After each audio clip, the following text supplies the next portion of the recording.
रहीम अस्सलामु अलैकुम। आज हम जिस टॉपिक के साथ आए हैं वो है टेस्टिंग टेक्निक्स। तो टेस्टिंग टेक्निक्स कितनी होती हैं, कितने किस्म की होती हैं? उसमें हमारे पास दो किस्म की टेस्टिंग टेक्निक्स होती हैं, ठीक है। एक स्टैटिक टेस्टिंग टेक्निक है और एक डायनामिक टेस्टिंग टेक्निक है। तो टेस्टिंग जो स्टैटिक टेस्टिंग टेक्निक है उसमें क्या है कि it is initial phase of testing which comes और perform before the development of product. यानी प्रोडक्ट बनने से पहले, ठीक, जो हम टेस्टिंग करते हैं, सही। तो क्या है वो स्टैटिक टेक्निक में आता है। तो static testing means defect prevention at early stage. यानी डिफेक्ट को आप जो है ना अर्ली स्टेज पर भी उसको आप प्रिवेंट करते हो किसी भी प्रोडक्ट को। यानी एरर आना जो है ना वो, यानी वो अर्ली स्टेज पर पहले ही से आप उसको कवर कर लेते हो। यानी बनने के दौरान, जब जब वो बनने के दौरान होता है या बनने से पहले उसको जो है ना आप क्या कर लेते हो, कवर करते हो एरर को या उसके जो इश्यूज होते हैं, मतलब है उनको आप हल कर लेते हो। तो ये टेस्टिंग टेक्निक, ये स्टैटिक टेस्टिंग हो गई आपकी। It consist of reviews, inspections and walk through, ठीक है। अब रिव्यू क्या है? All the requirements and design is reviewed and then tested, ठीक है। पहले उनको हम रिव्यू करते हैं जितनी भी रिक्वायरमेंट्स हैं या डिजाइन आप बनाते हो, ठीक है। यानी रिक्वायरमेंट क्या होती है? रिक्वायरमेंट्स जो आप यूजर से या कस्टमर से आप उन रिक्वायरमेंट्स लेते हो, ठीक है। आप उन रिक्वायरमेंट्स को क्या करते हो कि यार जिस तरह आप सॉफ्टवेयर बनाने जा रहे हो, ठीक है ना, कि यूजर क्या चाहता है या कस्टमर को कौन कौन सी चीज दरकार होती है, मतलब कि जो आप उसके लिए प्रोडक्ट बनाएंगे तो उसकी रिक्वायरमेंट्स क्या है, ठीक है।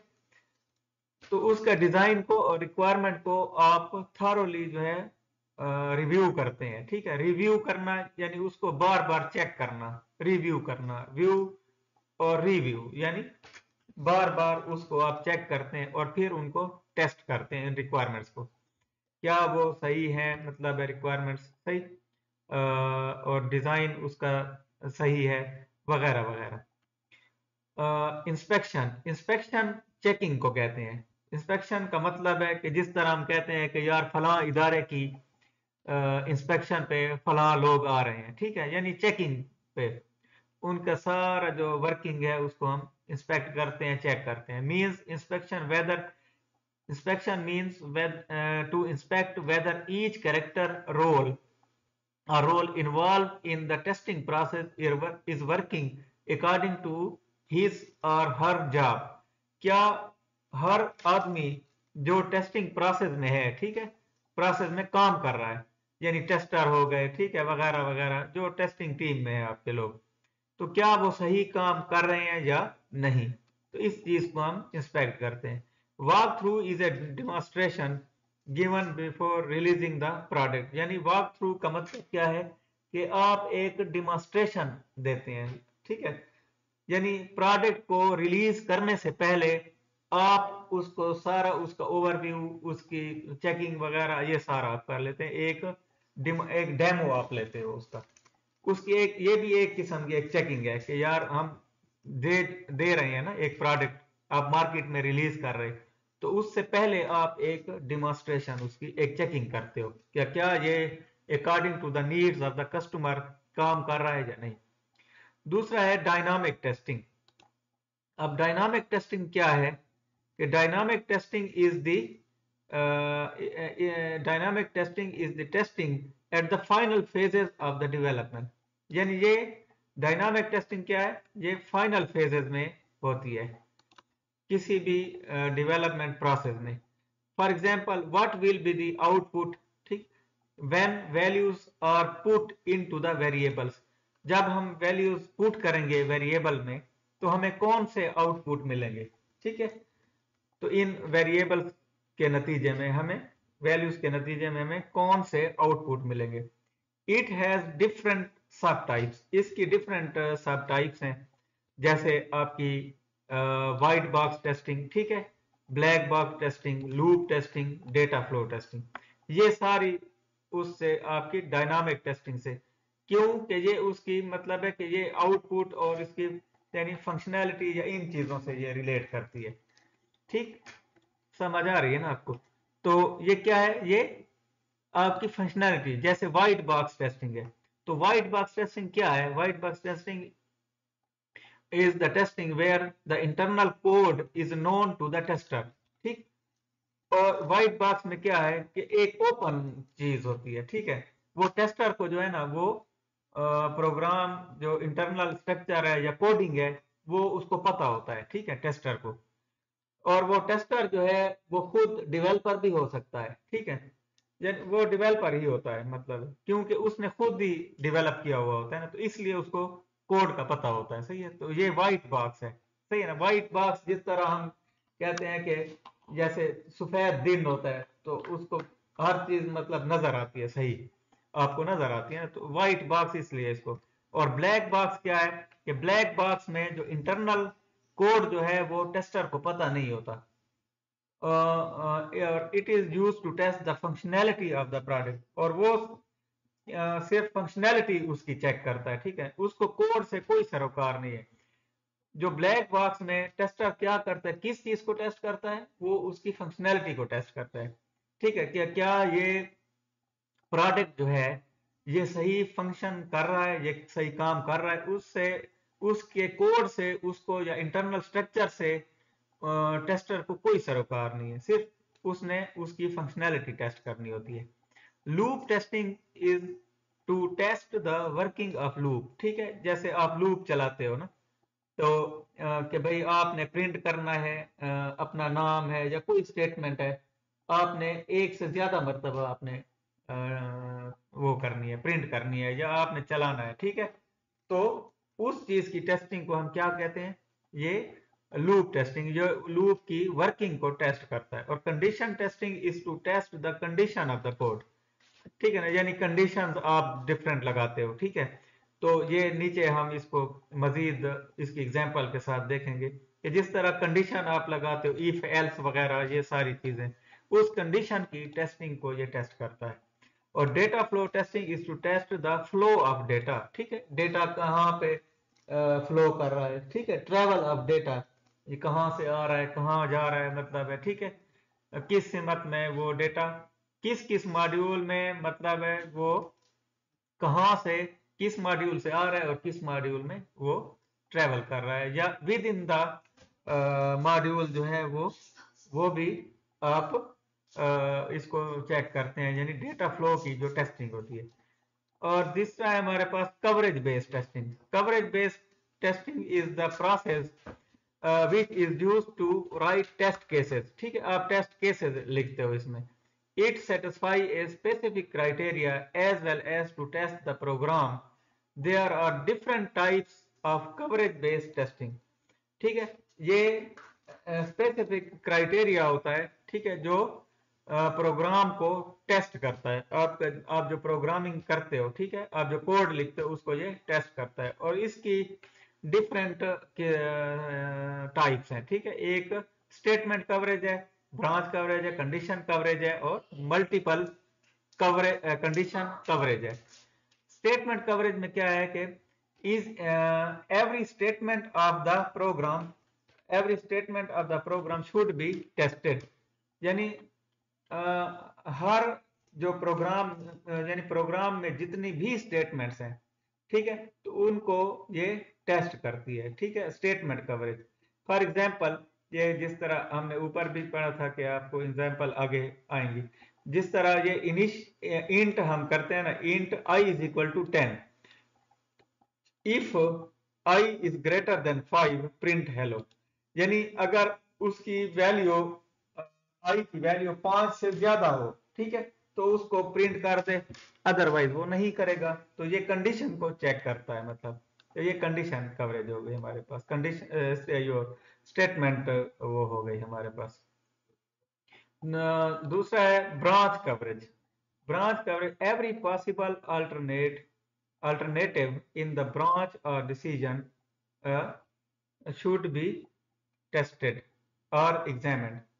For example at least one condition will be checked, यानी कम से कम एक कंडीशन जो है ना ब्रांच में, ठीक है, ये ब्रांच कवरेज क्या होती है कि यार ये आपके पास डिफरेंट ब्रांचेस हैं, मतलब है डिफरेंट आपके पास पार्ट्स हैं, ठीक है, तो एक कंडीशन मतलब है कि एटलीस्ट वन जो है ना उसकी कंडीशन जो है ना वो चेक होना जरूरी है, ठीक है, जैसे ट्रू है या फॉल्स है या यानी यानी एक जरूरी है, कोई ना कोई एटलीस्ट वन कंडीशन जो है ना वो जरूर चेक होगी ब्रांच में, यानी ब्रांच ये दो ब्रांचेस इसकी आ रही है ना, ये दो ब्रांचेस आप देख रहे हैं, तो ये ब्रांच में कम से कम एक जो है ना वो जरूर ही चेक होगी, इसको हम क्या कहते हैं, ब्रांच कवरेज। कंडीशन कवरेज क्या है कि if each condition in the branch evaluate both true and false, ठीक है, यानी हर कंडीशन जो है वो क्या एवेल्युएट करेगी, दोनों को उसमें क्या था ब्रांच में कि कम से कम एक चलेगी, ठीक है, एक को टेस्ट करे, लेकिन ये दोनों को जो है ना हर कंडीशन जितनी भी होगी, चाहे दो होंगी तीन होंगी, जितनी भी कंडीशन होंगी तो वो उसको चेक करेगा, ठीक। Multiple condition coverage, in this testing multiple conditions are checked, ठीक। अब मल्टीपल कंडीशंस किस तरह है, for example if a is greater than 5 and b is less than 10, ठीक है, जैसे ये मल्टीपल है, ये मल्टीपल हो गई ना, इसमें एक condition a is greater then और b जो है ना वो लेस देन आपका 10 हो रहा है, ठीक है, b। तो ये मल्टीपल कंडीशन उनको चेक करने के लिए होता है कि अगर a is greater than 5 and b is less than 10 तो ये आप काम कर दो, ठीक है, ये फला स्टेटमेंट प्रिंट कर दो या इसको ये कर दो, ठीक है, अदरवाइज एल्स, नहीं तो ये आप कर दो, ठीक। अगर वो कंडीशन हो गई ट्रू तो ये पोर्शन आपका चलेगा, ठीक है, ये वाला पोर्शन जितना, अगर वो फॉल्स हो गई तो अदर ये वाला पोर्शन आपका प्रिंट होगा या चलेगा। तो ये आपकी डिफरेंट वो हो गई कवरेज बेस्ड हो गई, ठीक है, इसको हम क्या कहते हैं, ये कवरेज बेस्ड टेस्टिंग होती है ये सारी, और ये उसकी डिफरेंट टाइप्स हो गई, टेक्निक्स हो गई, ठीक। अब हम इश्यूज पे आते हैं कि इश्यूज हमारे टेस्टिंग में कौन कौन से आ सकते हैं।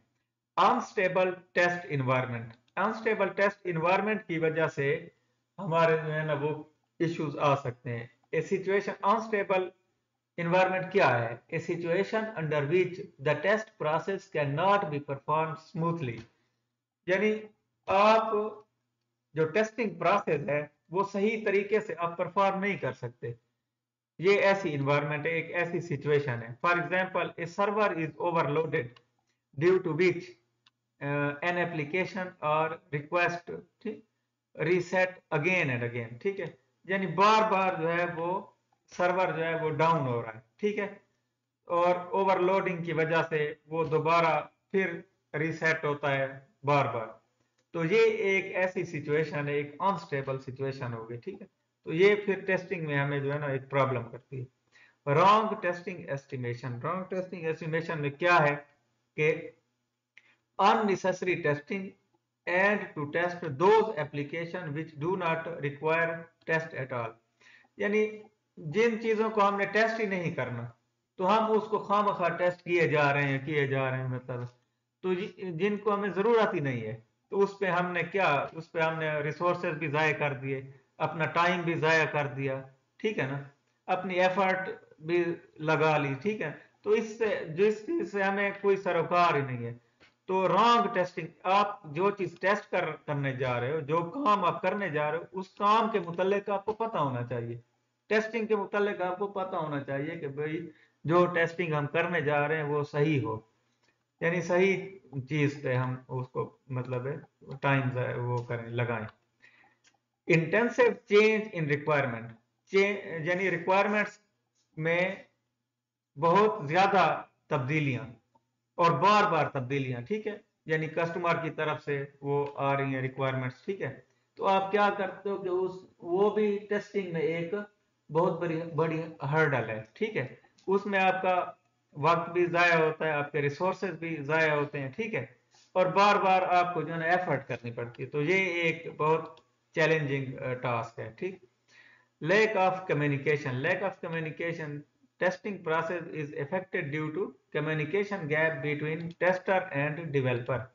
कम्युनिकेशन जो है वो एक की प्रैक्टिस है, यानी कम्युनिकेशन जो है ना वो एक मेन टूल है आपका किसी भी डेवलपमेंट प्रोसेस में, चाहे वो विद इन द टीम हो और among the different stakeholders हो, ठीक है, यानी आपके जितने भी स्टेक होल्डर्स हैं, कस्टमर हो गया, ठीक है, प्रोडक्ट ओनर और डेवलपमेंट टीम और with in the development team वगैरह वगैरह। तो अब ये जो किस्म है ये टेस्टिंग वाली, तो ये क्या है, ये with in the development team है ना। देखें आप, टेस्टर और डेवलपर के दरमियान जो कम्युनिकेशन एक गैप है, तो ये भी एक मसला है। Lack of testing skills is also an issue in test, यानी जो टेस्टर काम कर रहा है, ठीक है, उसके स्किल्स की लेवल क्या है, ठीक है, वो कितना काबिल है, एबिलिटीज उसकी कितनी है, ठीक है, ये भी चीज मैटर करती है।